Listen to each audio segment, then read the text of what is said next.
What's up, everybody? Welcome to Mongols. This is our Riverhounds and Riveters show where we talk about everything that's been happening with the team. We are squarely in the off season, but that doesn't mean there's no shortage of news. Appreciate you joining us. I am Mike Sparks. Joining me is Steve Mattias and Josh Brokaw. Gentlemen, I know we took off last week. Basically took a little break for the holidays. It's probably the only break that we get all year. So one weekend off, but I'm not complaining. Josh, how was your holidays? Good. Yeah, we went home to Ohio. Not a bad drive. Weather was cooperating the whole time, so that was nice.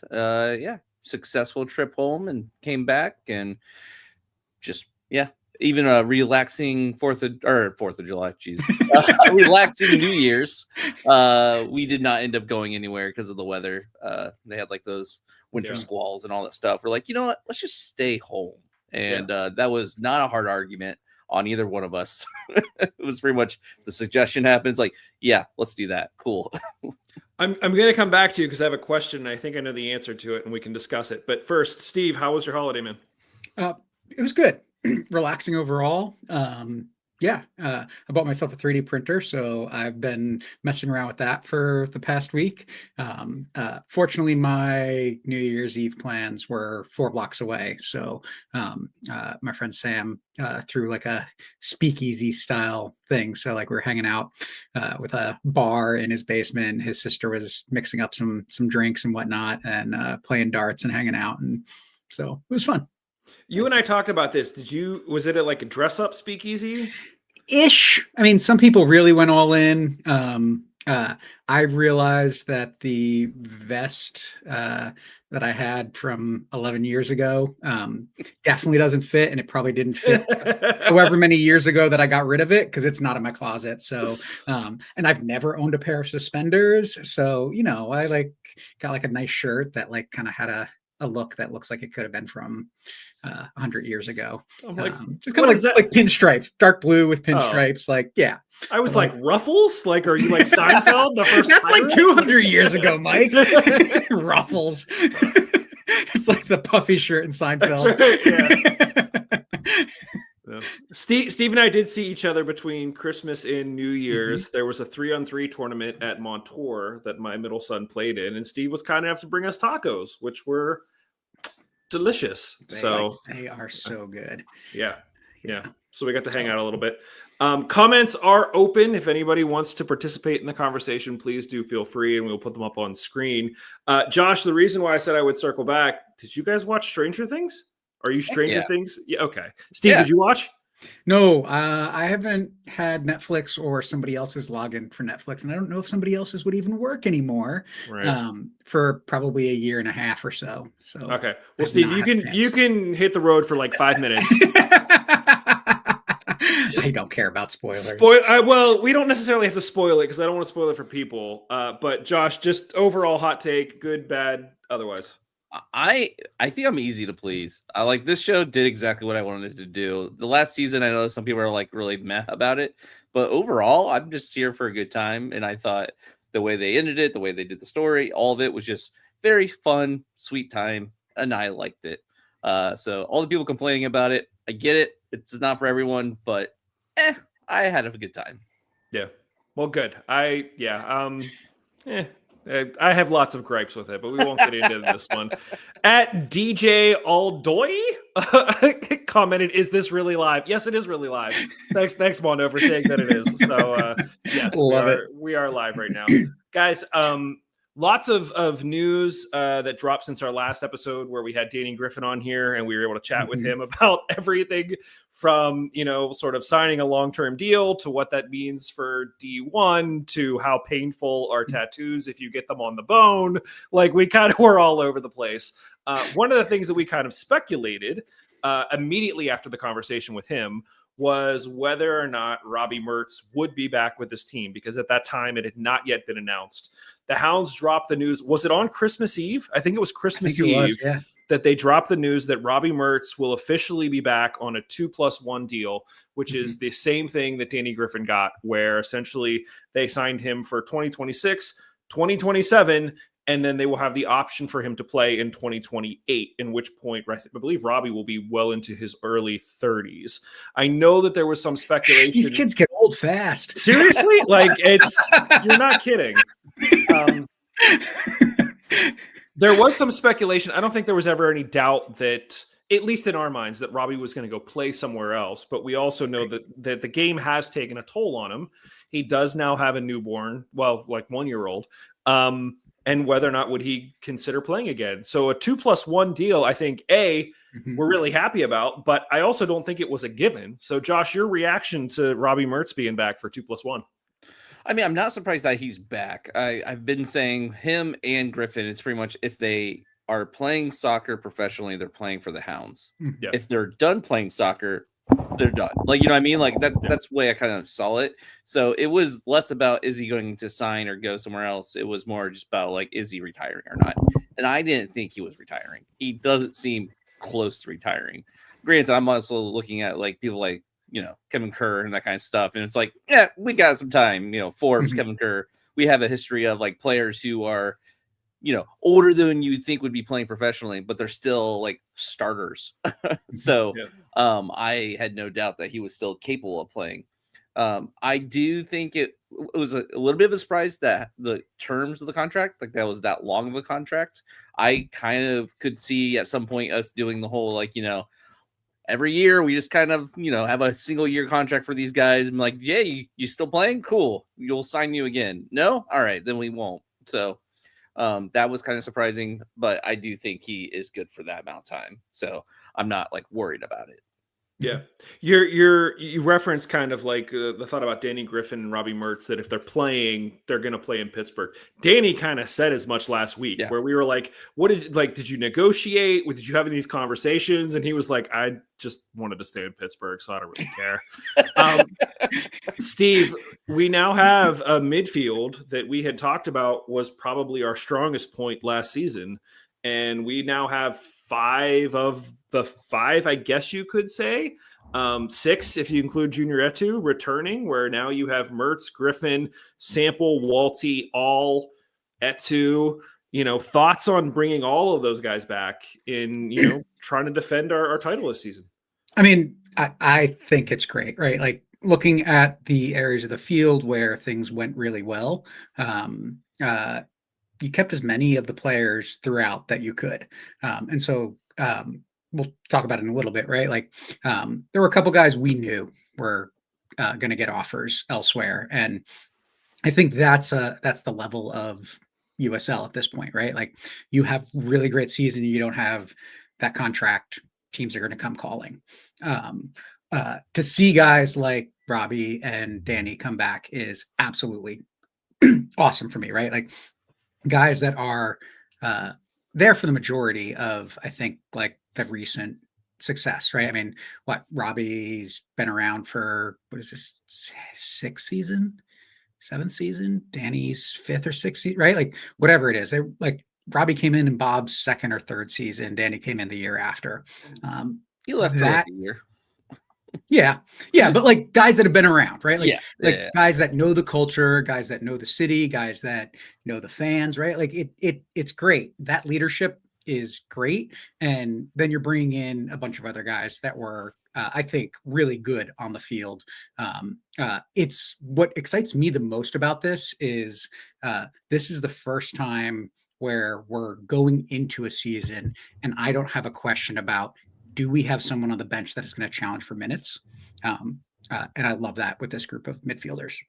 Yeah, agreed. I like I said, I think it was not necessarily surprising news that he was back. I think the conditions through which he was back was surprising, and I think it was nice of them to drop it on Christmas Eve, because we all love Robbie. I think he's become a staple, and it'll be great to have both him and Danny most likely end their careers here at some point. I'm not even saying it's after this 2+1 year deal. One of the things we did talk with Danny about a little bit was the idea that if we do go to, or if the USL goes to a Division 1 in 2028, this puts them squarely in that conversation of being part of that team, which introduces a whole nother conversation, because we don't even know what that level is going to look like. We don't know if they're actually going to happen in 2028.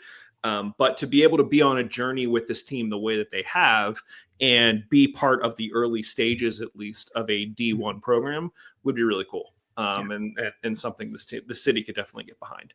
Yeah. So really happy to have Robbie back. I'm hoping that we can maybe talk to him next week. I know that he was traveling this week and he was unavailable, but definitely willing and interested in talking with us. So stay tuned for that. I know last week we had Danny just on the regular Sunday show and people could leave comments and questions and it was fun. And we asked him just questions about other players signing in the news. And he was a fourth member of the show. It was great. So yeah, we'll see if we can do the same thing with Robbie next week. Guys, in addition to Robbie, there was one other signing that the team did announce. Nico Campuzano was signed to a 1+1 deal. So he was signed for 2026 with the option for 2027. So Campuzano, for those who don't know, he's a goalkeeper. He played at Pitt, so that Pitt pipeline is still strong. He bounced around to 4 different teams over the past 4 years. So he signed with Cincy 2 in MLS 2 in 2022, New England Revolution 2 in 2023. He then played for Lexington SC in USL 1 in 2024, and then he was with Monterey Bay last season. Now, with Monterey Bay, he did lead the league in saves. He had 84 saves over the course of the season. If you were to compare that to Eric Dick had 78 saves. Now, that doesn't really mean much on the face of things. I think where if you're really trying to make comparisons in terms of which goalkeeper is better, I know that there have been some conversations internally, and this is really what I want to get your guys' insight on. Is Campuzano a replacement for Dick? Is he going to be potentially a number 2 battling for that first spot? If you look at just the stats side by side, Campuzano gave up 40 goals. Eric Dipp gave up 25. Now, we know that a large part of that was the Hounds' defense, and Eric Dick will tell you that, where shots aren't necessarily getting through, and therefore he's not having to do as much work. And the stats show that out. Dick had 103 shots that he faced. Campuzano faced 124. So in that case, if you just want to compare apples to apples and just purely at save percentage, Dick had a 75% save percentage. Campuzano had 67%. This is a guy who has tons of experience. He grew up playing in Spain. He played at Barcelona for 2 years and then Villarreal. Steve, your thoughts on Campuzano? Is this a replacement for Dick? How I think you feeling so. about Yeah. No, I mean, expect him to be the number 1. The only way he doesn't is if they bring in another guy at that level and say, hey, this position is not locked down. We're not taking anything for granted. I'd love to see that happen. I think what I see with Nico is that he looks really, really quality. That defense in Monterey Bay was a mess this year. He faced a lot of really good quality shots.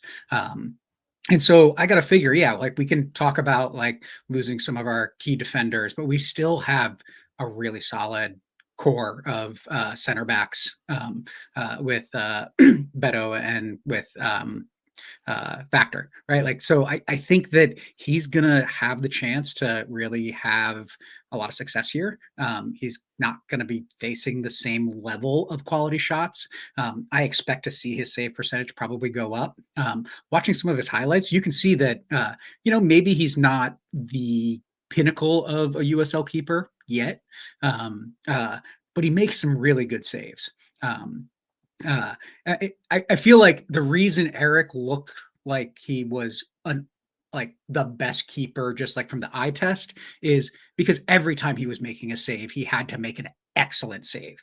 And then you look at a lot of guys around the league and they're having to make a lot more mundane saves, right? It takes something special to get a shot on Eric Dick that he has to make a spectacular save on in a Hounds defense. I think Nico's going to have the chance to do that same thing. We've always had success over the past 8 seasons with goalkeepers coming in and getting better. I think that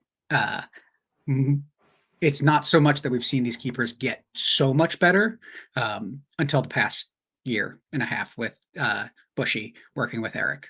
That the reason Eric was able to do what he was doing is because he's working with John Bush, who is just an absolutely excellent keeper in his own right, and has really impressed me as a goalkeeping coach. So I expect to see good things from Campuzano. Josh, Nico comes in.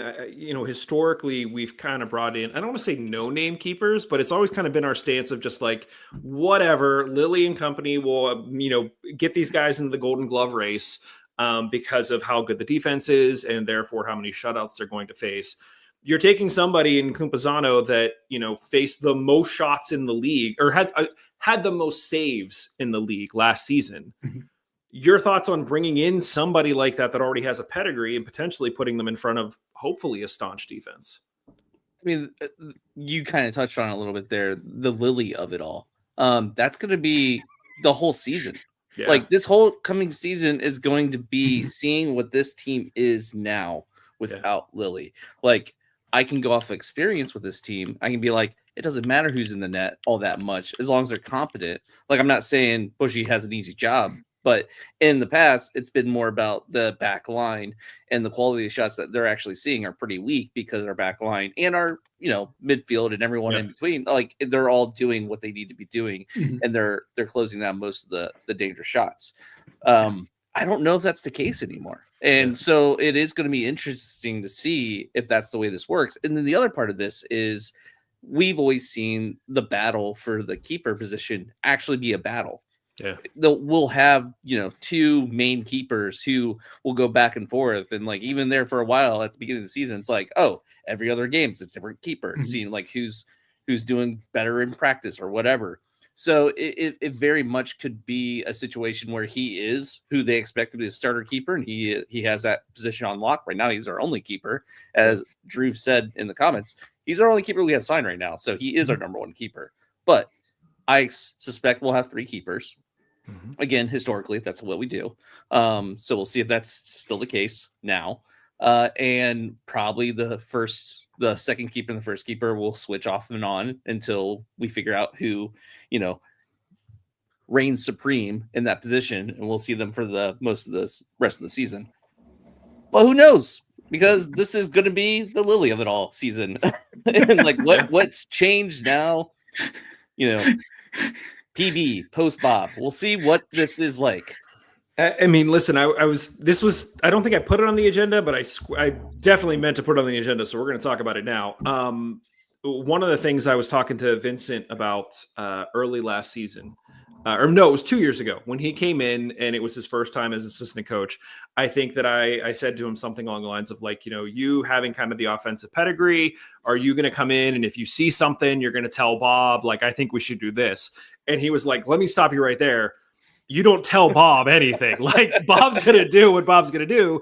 And you're there to just kind of learn. Steve, we've kind of been reading the tea leaves a little bit with all these press releases that come out. There's other changes that we're going to talk about here in a second in this organization in the offseason. But we are starting to see little things like in all of these press releases about signings, you're not getting quotes from Vincent. You're getting quotes from Dan Visser, who is the sporting director. And I know this is something you've been calling for a long time. Yeah. Do you have, I know it's early and I know we have to see a lot of stuff play out, but based on what you've seen, do you have any inklings about how this team might be run differently this season as we go through things? I mean, no, in the sense of like, I'm just sitting back and watching and liking what I see, right? Like that Dan is the spokesperson for everything on the player side at this point. Really, really great to see that, right? Like even if, I mean, obviously in any organization that's being run well, you're looking for the sporting director and the head coach to be working together. That Dan got that role to me indicated that Tuffy was starting to think more long-term. Now with Dan and Rob at the helm and no Bob Lilly, because for 6 years, Bob was doing both jobs. Yeah. We're looking at a really different dynamic. And so I don't know what that means. I don't know if maybe last year was the start of Dan taking over more things with contracts, and that's why we started to see some of those contracts be 2+1 last year, especially with new players. But to me, it's exciting to see where this can go, right? Like, I mean, both of these guys we've talked about are early in this stage of their career. But you're putting two really bright, intelligent guys in control of the future of the Riverhounds as we move towards Division One, right? Like I said a month ago or so, right? Like you give them the shot, and you know what? If in 2 years you're unhappy with it and you're going to Division One, it's a perfect opportunity to say, hey, we're going to make a different decision because we need something different for Division One. And so I'm excited to see what happens, and I like that Dan is taking a much more active role, but no idea what it means. I was trying to circle back and get to the answer. That's fun. Josh, we a couple of things that we have been, I don't want to necessarily say calling for, because I think that gives ourselves too much credit, but things that we've talked about that we would like to see in addition to longer contracts, in addition to Dan Visser having a bigger role, or at least other people having a larger role than it just being the Bob Lilly show. One of the other things that we've been saying is it would be great to see more of a pipeline from the academy up through the pro leagues. And we saw some success with the women's team, with the USLW and the Riveters last year. That's great for women that are in college. The Hounds announced in the past 2 weeks as well that they're going to field a USL2 team. They're going to start play in May in the Central Conference. The Central Conference has it's very much structured like the USLW. If you're interested, last year the Great Forest division in the USL2 very much mirrored the exact same teams that were in the Great Forest division for the USLW. So I would expect us to play similar teams there. But the timing of this, to me, does not feel coincidental. This could have been in the works for a while now. Mm-hmm. Your thoughts on, like we said, Visser speaking out more. Now we have a USL2 team. Do you think that these are shifts that are happening because Bob isn't there? Or do you think some of this may have been in the cards all along and now we're just kind of seeing them play out? Yeah, we had heard rumblings about the USL2 team pretty early in this season, or last season. It was kind of like a badly kept secret that it was going to be happening. So like we knew that was in the cards, and we have also had like a USL Academy team as well. That's like the Academy League. Yep. So there's definitely been this kind of like pro system that they've been working out and like team they've been wanting to do.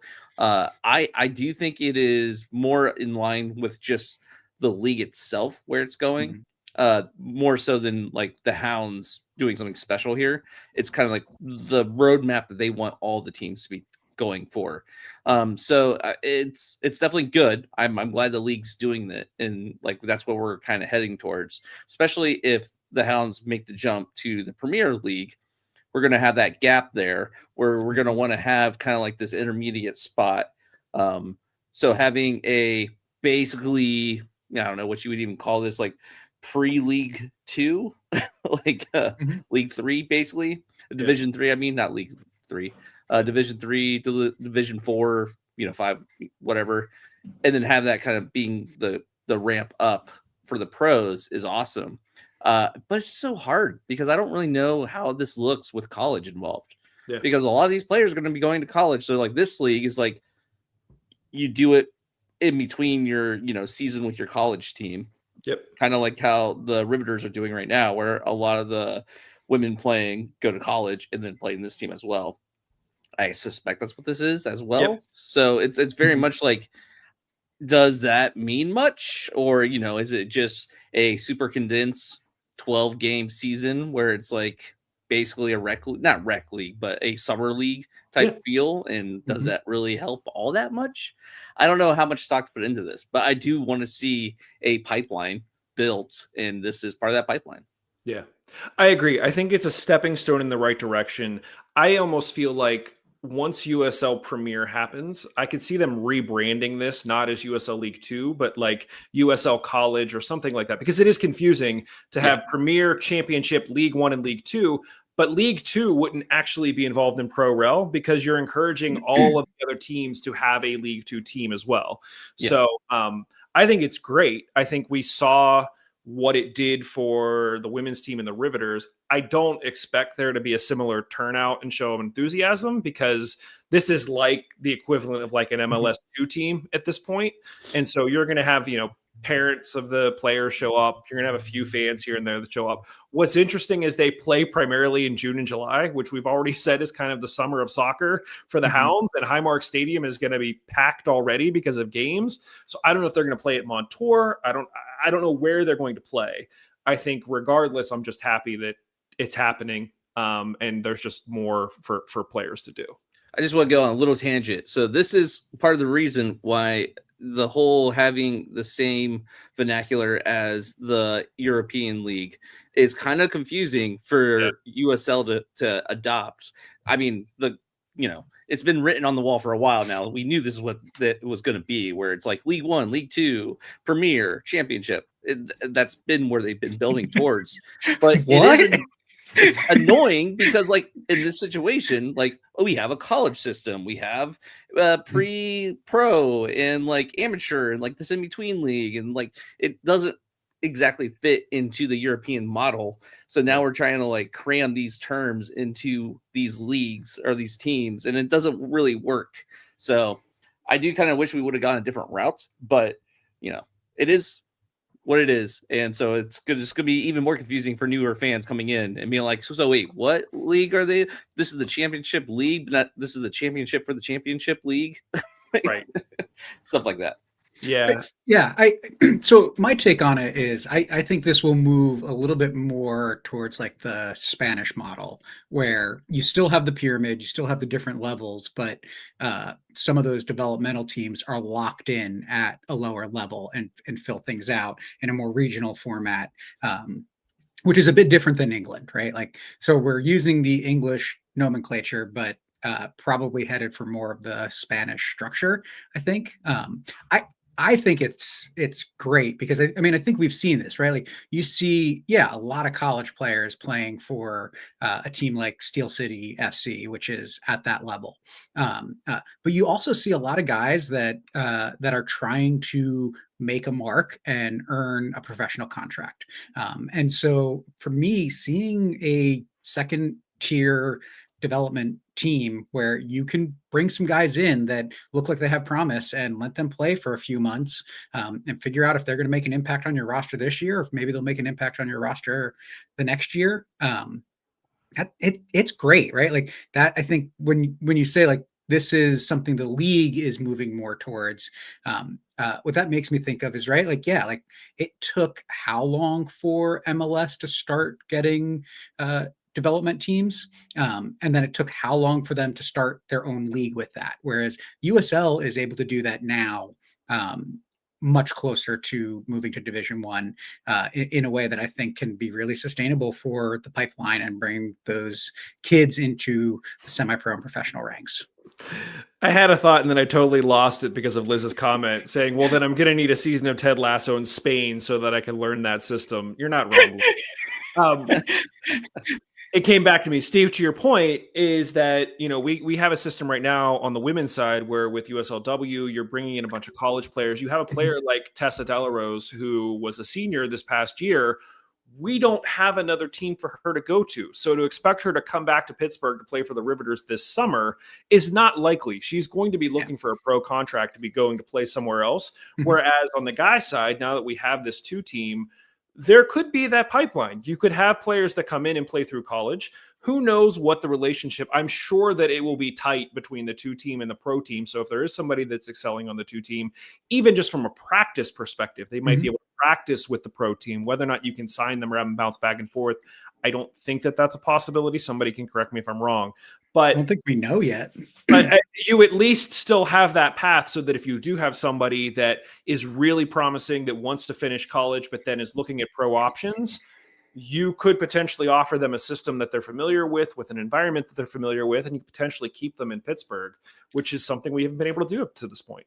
It's weird though, because like we have this situation with MLS where they have the draft and they go to the college draft, they draft a player, that player never sees the field, they're probably not actually going to be signed, and they end up going to USL championship. That's how we got on a lot of our players from the MLS draft, and we just pick them up after the draft. So like this is where the confusion is going to come with the whole Premier League. in USL is that Premier League on the level of MLS? And if it is, we're going to have the same issue where these players aren't going to be able to go from USL 2 to Premier League because that is a big jump. Or are we calling it Premier League and it's going to be like Championship 1, Championship 2, where it's like the better championship teams and the lower championship teams? And it's kind of, I don't know. I feel like that's probably more like what we're going to have, where it's kind of like a half step, where it's Championship, Premier, MLS is above that.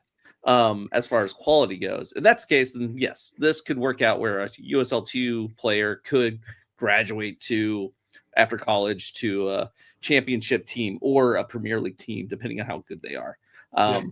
So hopefully that's what we see. Yeah, I think the other element for me that really makes a lot of sense is if you are signing these guys to contracts, you're putting yourself in control of these players. And so maybe they can't make the jump to your top division team, whatever level that is. But if you've got a contract on this guy and he looks like he can play in League One and a League One team wants to pay a transfer fee, then now you are making money off of these players that you're bringing in, developing, and there's actual value to the work that you're doing as an organization, not just letting them walk because you can't find a place for them. You can probably find a place somewhere for them, somewhere else, that then allows you to invest money in bringing in players that may make a difference long term. Yeah. It will be interesting to see how this plays out. Like, I'd love to sort of see where we are 10 years from now and look back on this conversation and have an understanding of how it actually is all going to play out.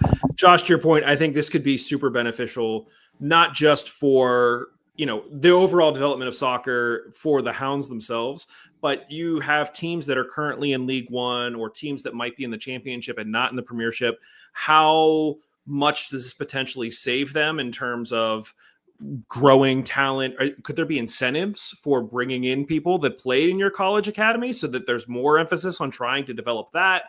We've seen this take shape in multiple ways, even in England, where you have certain leniency for homegrown talent and how they don't really cost anything against your books. And so it could all be very interesting, not just for the development of soccer across the country, but the development of soccer in Pittsburgh. Because if you have this emphasis on homegrown talent, what does that mean? Where do you're going to see even more aggressive recruiting from the Hounds to try to get players into the academy versus going somewhere like Beadling or Steel City. So it's all very interesting, and I think it's a cool starting point. And like I said, it'll be really interesting to see where it ends up. Guys, anything else on just the USL? To the whole, we are seeing change. I think I titled this New Year, New Club. It's the same club, but because of the changes that are happening, I think we're going to see a lot of new stuff that we haven't seen in previous years. I mentioned wanting to talk to Robbie Mertz. I know we're also going to talk to Rob Vincent. He is busy doing other stuff. He let it drop in one interview that I think his wife is due this month. So I'm sure that's taken up some of his time. The first practice is on Monday, January 26th. Which feels like a long way away. It is really not. It's right around the corner, and we don't have a full roster. So, I'm sure he's working on that. Just so many other things going on. Any other thoughts before we get into the other big topic that I wanted to touch on today? Yeah, go ahead. Oh, I was going to say, it's fun seeing the Hounds social media and communications and whatnot, and that there's now a star above the logo in 97% of the things that they send out. And it's probably only going to last a couple of years, because then if they get to Premier League, that star doesn't matter anymore. So, but for now, I'm enjoying that star. No, the thing I was going to bring up is I know the timing is going to be crap because of the Summer of the Hounds is going to be overlapping with it. But I really hope the Steel Army, if you guys can do one game for USL League 2 and just show up to that game in force, be hilarious, because we saw it with the Riveters. They don't have that type of supporter culture in that level of play. So having everyone show up to a game and do the drums, do the smoke, everyone just be like, whoa. Agreed. That would be great. Well, guys, one of the other underlying big pieces of news that has percolated all around the internet this past week is the fact that the players union within the USL, which is a relatively new thing. Robbie Mertz was on the board for a few years. He has now stepped off the board. Again, one of the reasons why I want to talk to him and get his thoughts on this topic in general. The player union have a collective bargaining agreement with the league. I believe they have one with the league and the owners, or maybe just the league. I know the USL broke this down the USL show broke this down pretty well, but that collective bargaining agreement has expired. Now, what that essentially means is that they are going to continue working under the old collective bargaining agreement for now, but they are still negotiating with the league for better terms. Steve, I know you've been looking at this pretty closely.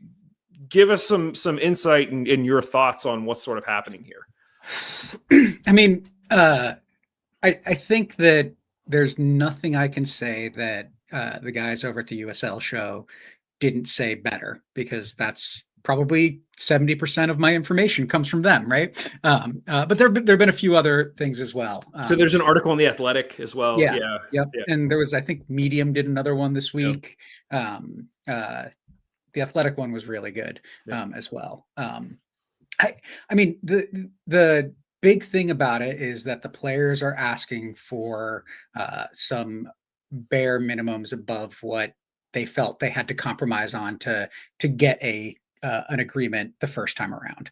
And I think that's an important part, right? Like, we're talking about negotiating collectively for the second time for the players union. And so now they're saying, hey, like, since the last time, you've now announced you want a first division league, and there's not even the professionalism at the championship that's at least at a baseline for everybody, right? There are still players that don't get health care. What is it? Something like 20% of players make under $35,000 a year, and that meals and healthcare can come out of that the team, or meals and housing can come out of that the team provides. Then you throw on the cost of any premiums that they might have to pay for healthcare. Even if the team is offering them healthcare, it may not be cheap, right? So the level of sustainability for a guy coming in to the league may not be very strong. And so you're asking these guys to come in and to make this decision for passion, not because they can make a sustainable living. And I think that the big thing that I think about with that is, like, there's a lot of opportunity to say, hey, like, what does it look like if we can ensure that the players are here not just because they're passionate, but because they're good? There are probably a lot of players that forgo signing a contract with a team because when they look at the offer, they're saying, I could do this, or I could go work at this company that I also have a job offer from that pays literally twice as much. Yeah. I love playing soccer, and it was a big part of my life up to this point at 22, 23, but like, is this the future? Right. I mean, Eric Dick talked about it with the guys from the USL show, and talked about, like, right, like, having to make the decision of, like, is this worth the money? And for a lot of players, it's probably not. I think the other thing that's really, really relevant to this is at some point, so I think you kind of asked this, maybe didn't ask this, but to address it, my understanding is that the collective bargaining agreement is, yes, with the league, but that is the owners. It's not with USL headquarters specifically, right? Like, it's like USL headquarters and the owners are in the group together. But there's a big disconnect as well between the ownership groups and the league headquarters. And every time you watch a USL game, when you see that stupid Prinks tires or Jägermeister this or blah, blah, blah, blah, blah, blah, blah, blah, blah, right? Like, that doesn't make it to the teams. That money does not make it to the teams. And so at some point, this is not the player's responsibility, but at some point, the owners also may need to push back and be like, hey, like, you're bringing this money. We need to find a way to make it sustainable for every team. And so my big question is, okay, USL headquarters, like, how much longer can you rely on strong markets to keep your league afloat, especially as you want to expand, when how many teams do we see fold year over year over year across the USL pyramid?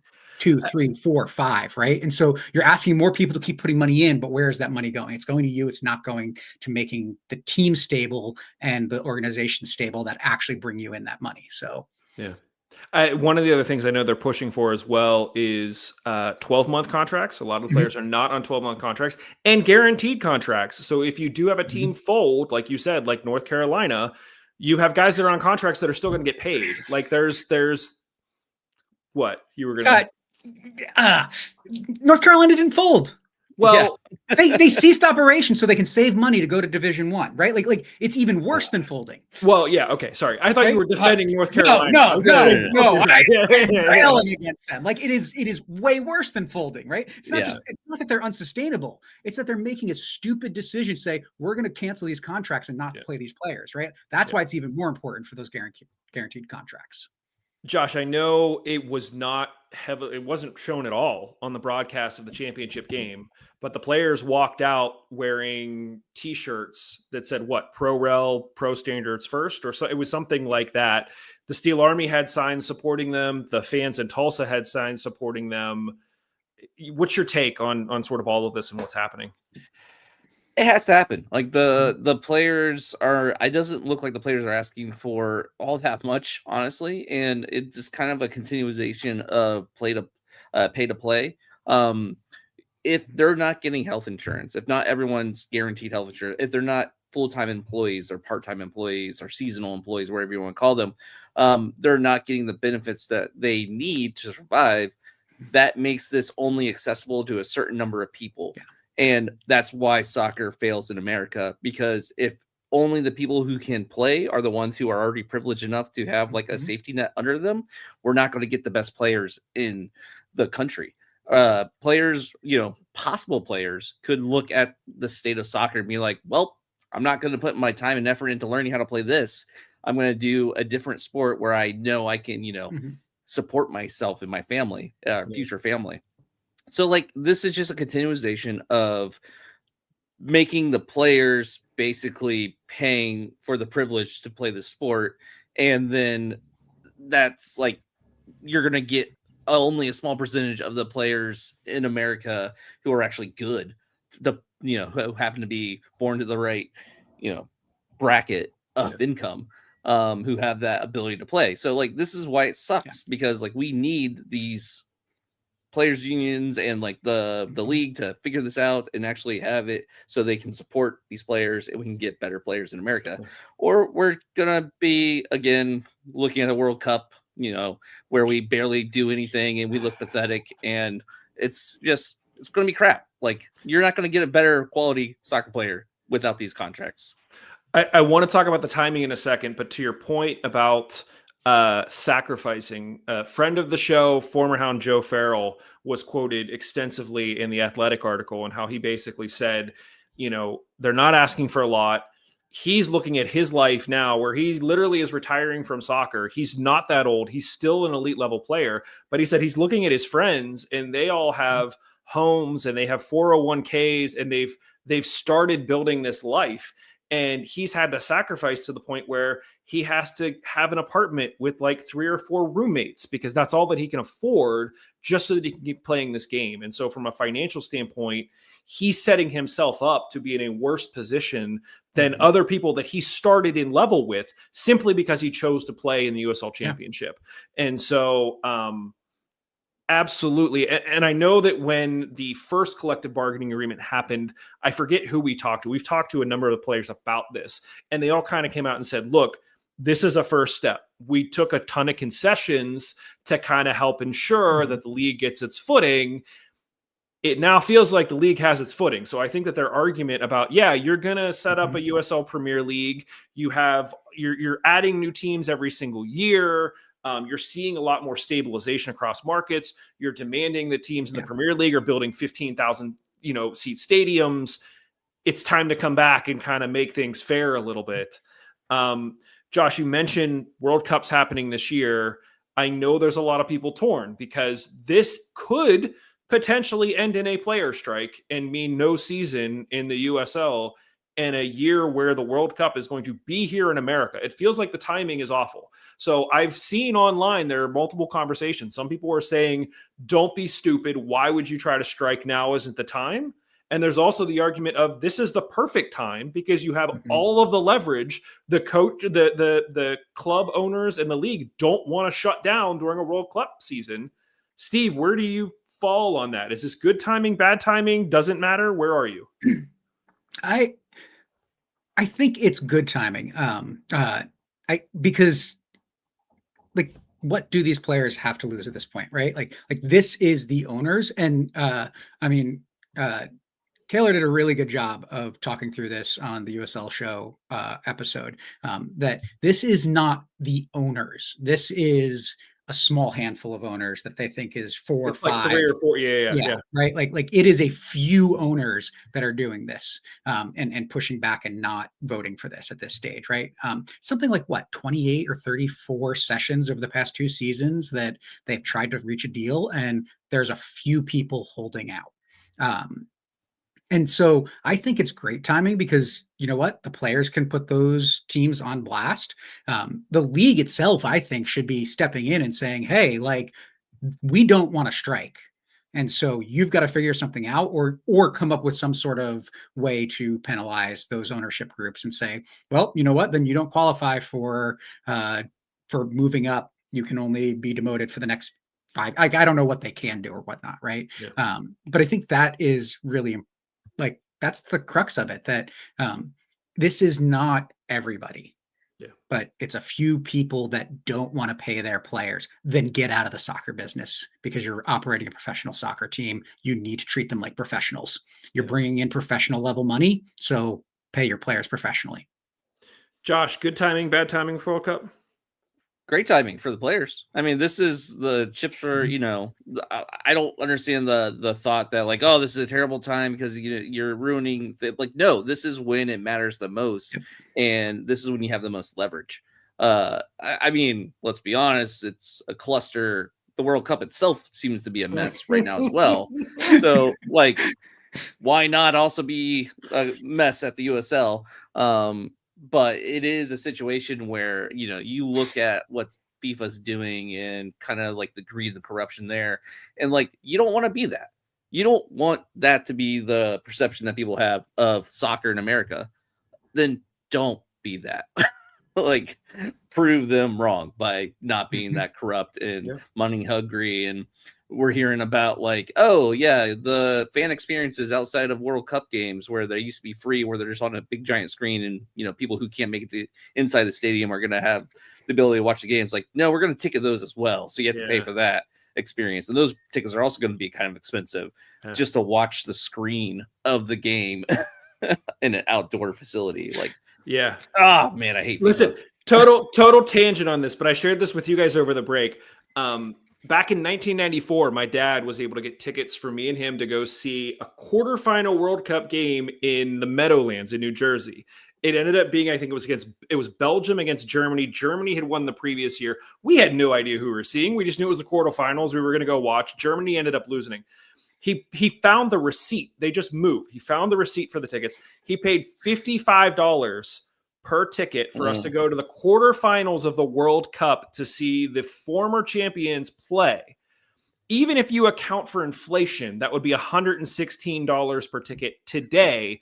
Tickets for the quarterfinals today are going anywhere from $550 to $1,700. So even if you're saying we're adjusting for inflation, no, you're not. You're 5 timesing that, if not 10, 15 timesing that, just to make more money for yourself. The whole thing is just insane. And there's more games than there's ever been. And it's like it's all stupid. This is just so bad. We're not even probably going to travel to any of the cities that are hosting. We thought about like, oh, we're not going to be able to afford the tickets, or we're probably not going to be able to get tickets to an actual game, but at least we'll go to the city and like be a part of the atmosphere there, and like all the camaraderie and like seeing all the different countries and their supporters. That'd be really cool. It's like, I don't even want to do that. And like, it's all just stupid. Yeah, we'll have plenty of opportunities to go to the pitch, and I was gonna say as a group, like we'll just get together and do it ourselves. And I'm gonna have a good time. Agreed. Well, I'm sure there's going to be much more to come from this whole collective bargaining agreement conversation saga. Like I said, I'd love to have Robbie on. We will have Robbie Mertz on. It's just whether or not we get him next week if he's back from traveling or not. As I mentioned, he was on the board of the Players Union for a few years, and so he has intimate knowledge of what's happened with the conversations, how much that he's willing to share. We'll see. Robbie's almost always an open book, so I'm not too worried about that. But we will learn more, and I don't really see anybody who's not in the players' side on this. Like, they're not asking for the world. It's just they're asking to be treated fairly. And like Joe Farrell said, I'm not asking for a mansion. I'm just asking for a nice apartment that I don't have to share with 3 other people. So yeah, I get it. So more to come. Obviously share your thoughts if you have any as it relates to this whole conversation. Maybe we'll bounce them off Robbie and see what he thinks. You can hit us up at mongols3@gmail.com. We're also over on Blue Sky if you want to take part in the conversation there, or you could join us live and share your thoughts there as well, as we have a lot of comments that have been flowing through this episode, which we appreciate. Guys, I think that was everything on this agenda. Like I said, first practice for the Hounds is Monday the 27th. I know the Riveters are gearing up as well. Who we saw? Oh, at the 3-on-3, I think John Rotz was there. Scott was there. Scott Gibson was there, sort of eyeing up talent there as well. Not that he was going to bring in anybody from these 3-on-3 tournaments, but I think more from the academy side. So a lot of stuff going on. Anything tryout on the 16th?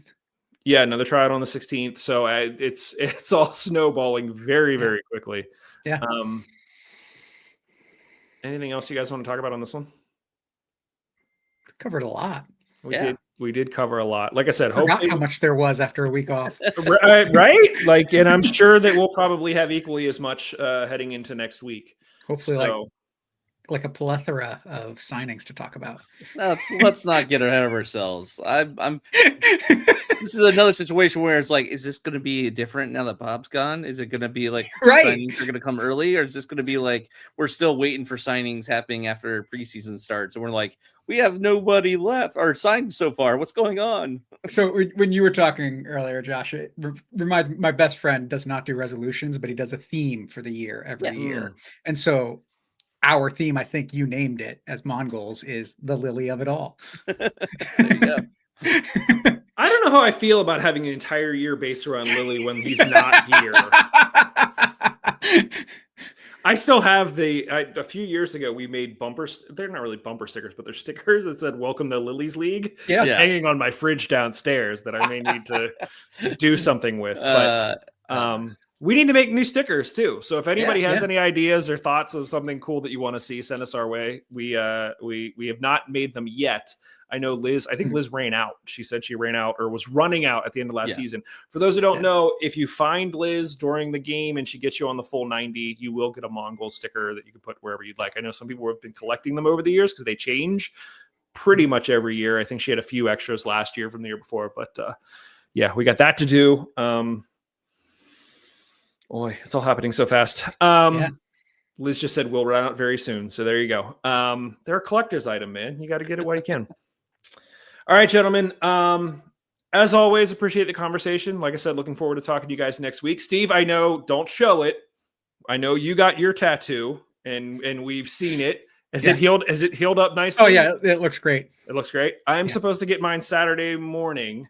Okay. So we'll see if I'm standing or sitting by showtime on Sunday.